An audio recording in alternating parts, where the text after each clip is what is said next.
Ça marche pas encore. C'est tombé.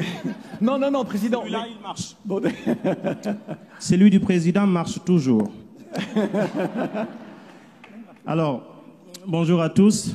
Bonjour, Monsieur le Président. Je suis Aliou Ba, africain de la République de Guinée. Je vais profiter de l'occasion pour saluer tous les Africains, tous les Français et tous les Guinéens qui sont dans cette salle. Alors, pour aller dans le même sens que mon ami Cheikh, Monsieur le Président, je perçois ce sommet comme étant le sommet de la clarification sur certains sujets qui sont très sensibles et qui cristallisent l'attention de l'opinion publique africaine et française par endroits.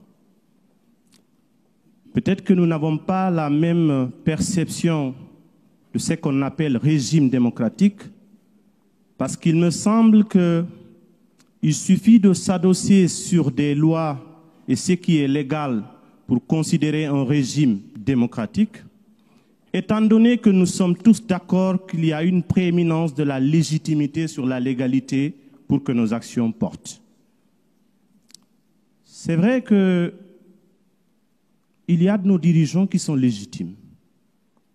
Il y en a beaucoup qui ne le sont plus. Mais ce que je suis en train de dire, ce n'est pas de vous demander de vous occuper de nos dictateurs. Nous le faisons et nous continuerons de le faire.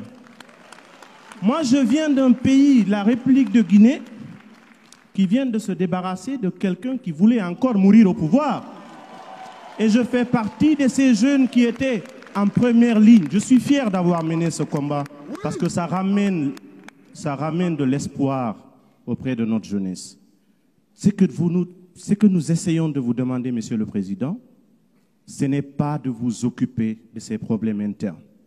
C'est plutôt en tant que partenaire de refuser de collaborer et de considérer comme étant un interlocuteur quelqu'un qui utilise des voies, des manières subversives, les tripatouillages constitutionnels pour rester au pouvoir. N'en faites pas un partenaire. Parce que habituellement, ce qui arrive, Monsieur le Président, on utilise beaucoup de la subtilité politique dans le langage. Aussi longtemps qu'on va continuer de traiter cette question au cas par cas, comme on le dit en Afrique, selon la tête du client, on ne s'en sortira pas. Ne voyez pas le Tchad différemment que le Mali, que la Guinée, que la Côte d'Ivoire. Sur cette question-là, traitons-la de façon transversale. Autant vous vous êtes prononcé sur les questions de droits de l'homme, il y a des valeurs que nous avons en partage, les valeurs universelles.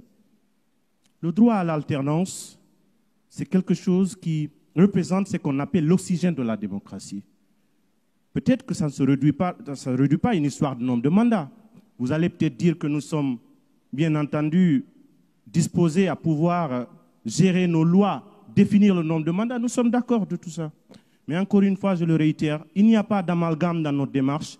Il ne s'agit pas de dire à la France, empêchez que tel le fasse. Nous le ferons nous-mêmes, nous n'attendrons personne pour le faire à notre place. Nous continuerons de le faire, mais n'en faites pas des partenaires selon les cas en rapport avec soit des intérêts géopolitiques, des intérêts stratégiques, des intérêts militaires ou des choses comme ça. C'est ce que l'Afrique ne comprend pas et admettez avec nous que cette subtilité entretient la suspicion.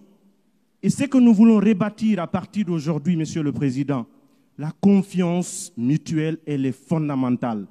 Mettons de côté tout ce qui peut entraîner le préjugé, la suspicion, les petits calculs. Certes, c'est politique, mais des questions de ce type, nous, Africains, nous voulons que vous vous positionnez comme étant un partenaire qui travaille, un partenaire des peuples africains, non pas un partenaire des syndicats de dirigeants africains.